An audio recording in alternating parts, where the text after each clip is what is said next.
Hello and welcome to Global While Staying Home. My name is Lucy Newcomb. I'm CEO of the Newcomb Global Group, Global Business Success from the Inside Out.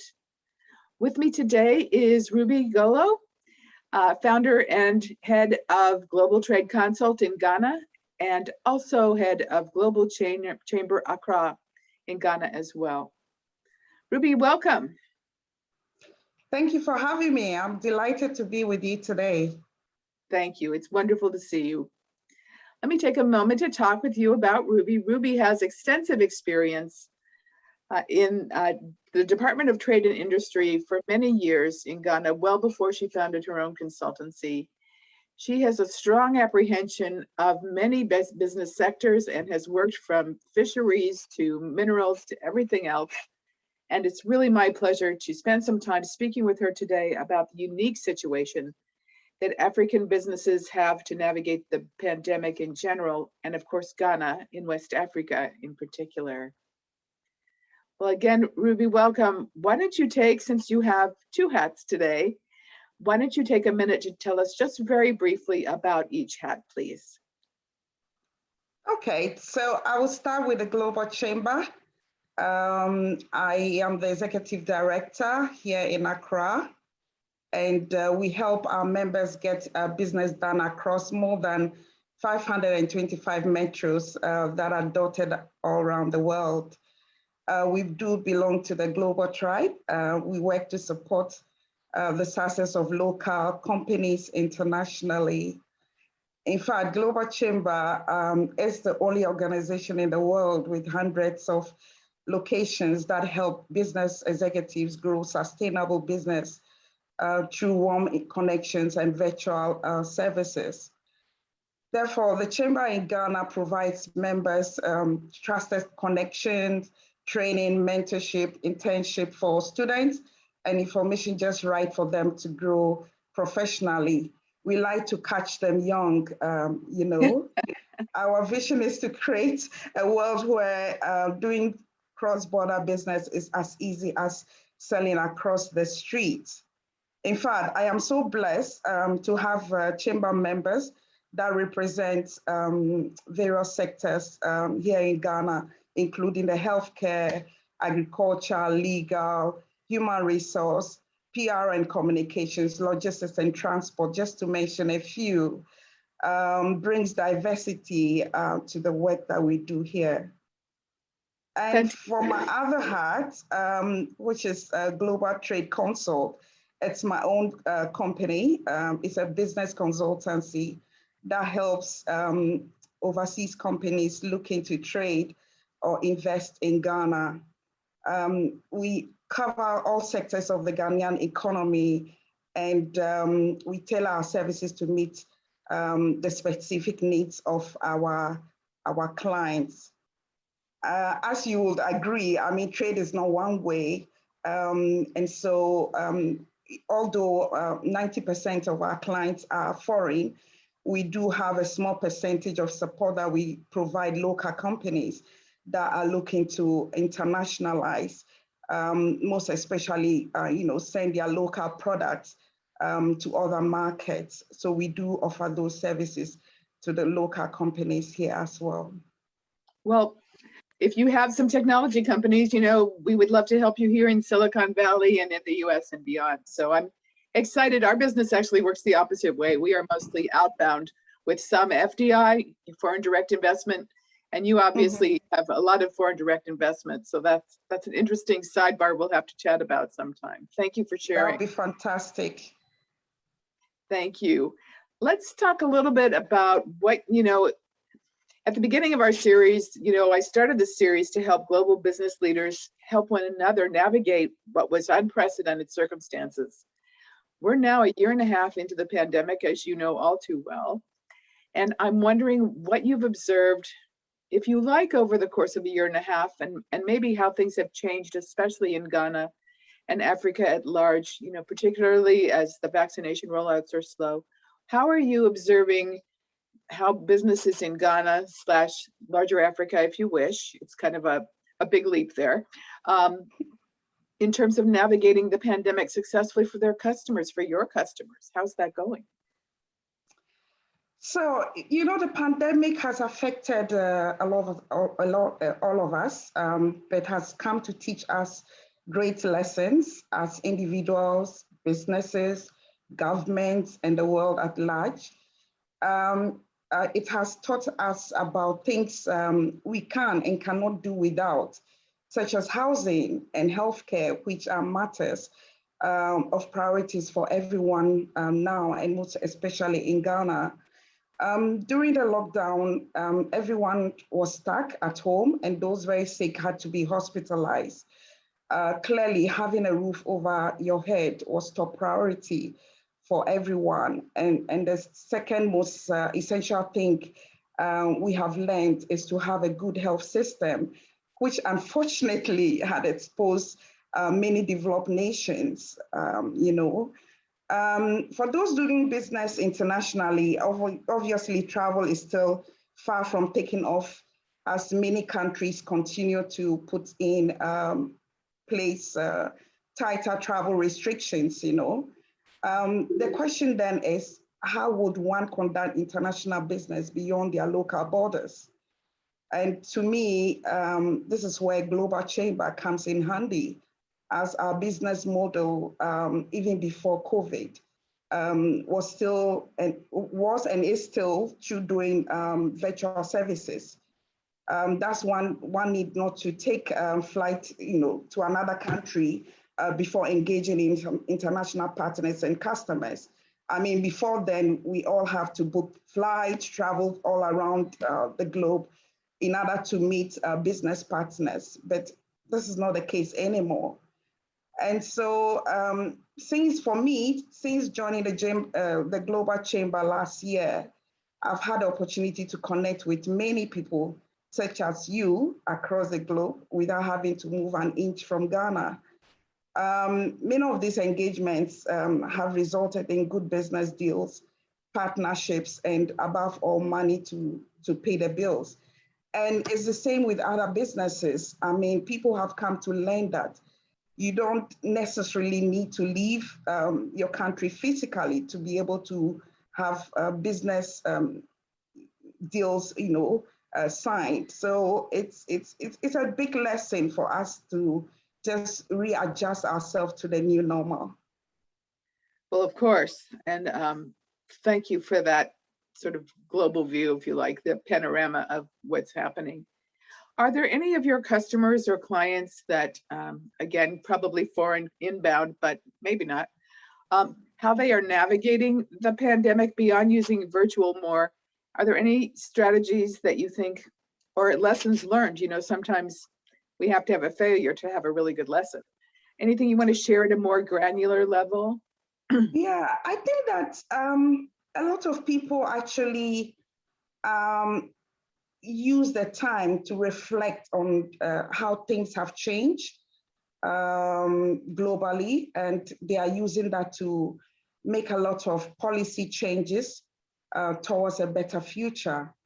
For me, I see it as a great opportunity for individuals, businesses, government again, to take stock, re-strategize, to take off again in whatever we do. The lessons I personally learned during the period was how to use technology to scale my business to current conditions. A lot of people did not notice the importance of information technology until the pandemic hit us.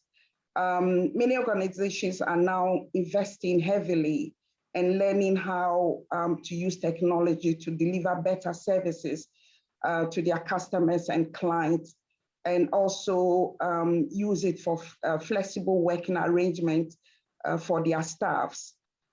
In Ghana currently, there is a digitization agenda to ensure that IT systems are used to streamline most of our institutional processes, which I find timely, as IT and artificial intelligence is the future and can indeed solve many of our issues in Africa. Also, talking about case studies, cybersecurity, cybersecurity CEO was recently sharing how much COVID has contributed to growing his business. Since his clients and potential clients have become used to virtual meetings, he's able to arrange most of his meetings via Zoom, Teams, etc. This means he's able to schedule triple or a number more meetings he used to have pre-COVID. In the past, he used to travel from one location to another and had to endure a lot of vehicular traffic. And it has actually helped him to cut down on fuel-related expenses, which he's now able to channel into other areas of his business. And so a lot of people have come to understand that it is possible to still work from home under the conditions and still be successful. Yes, I think that in Silicon Valley, I mean, not that we have a lot to compare with Ghana and Accra, but certainly our traffic problems are horrific, generally speaking.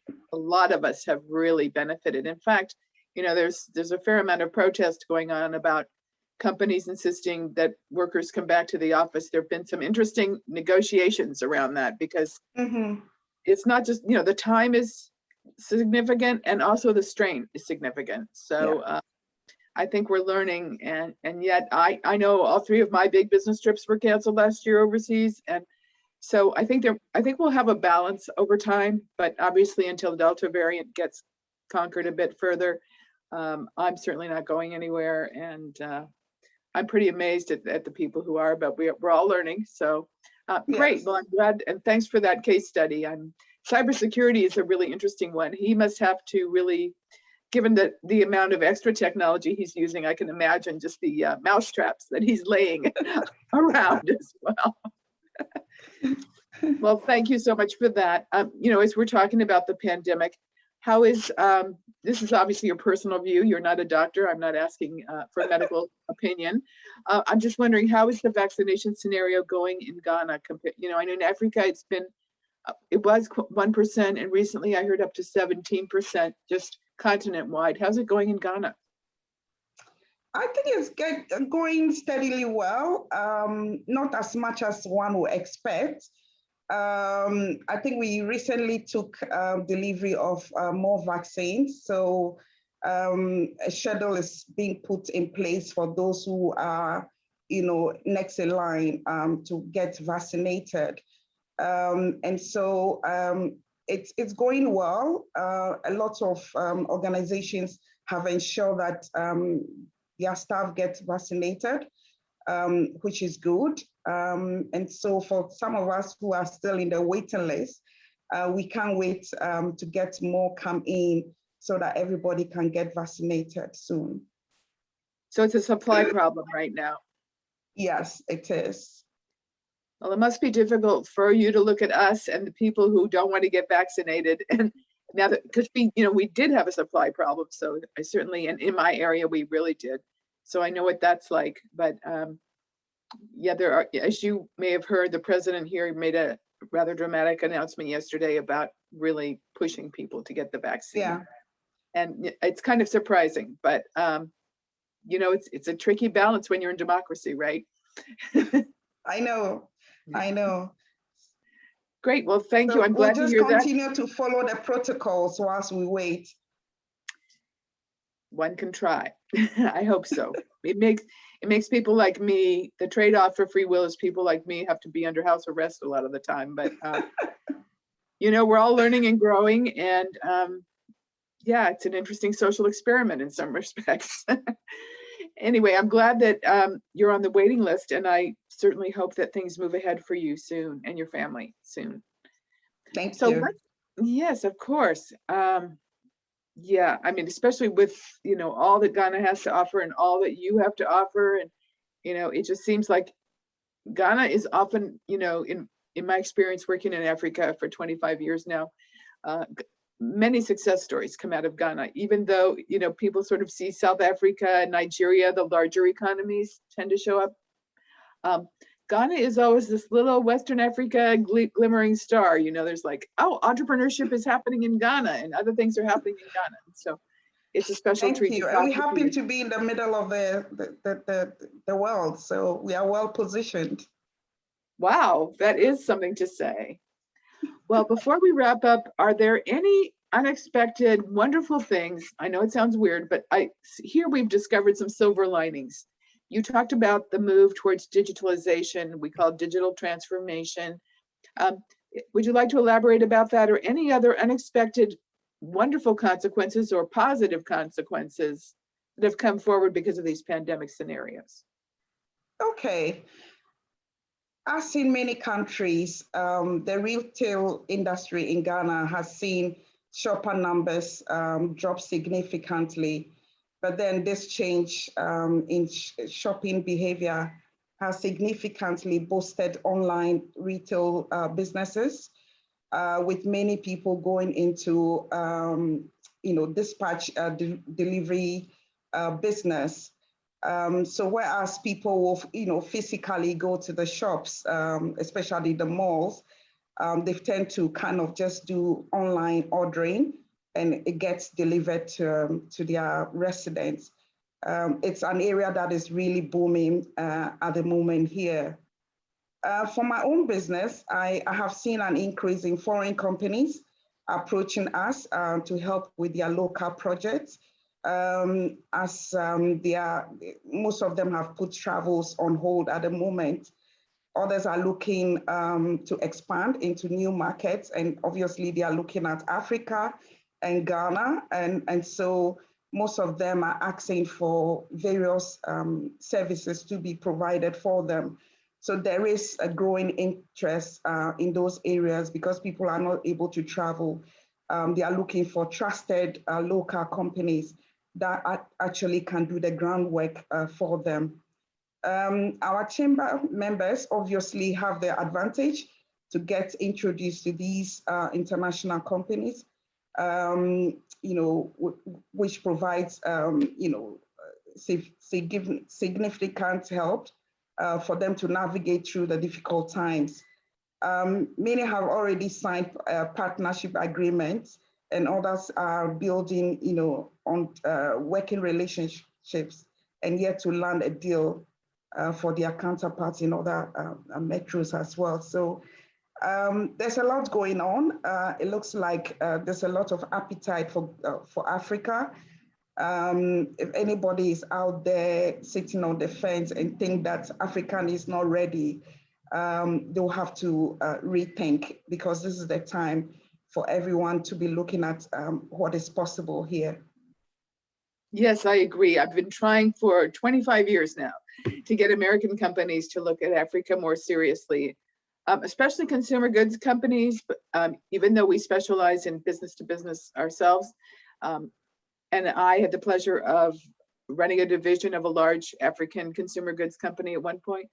I think now it's finally like the pieces are all coming together. And most of us who are go-to-market specialists globally, I and many of my colleagues, we always recommend entering the market with a local partner, always. Yeah.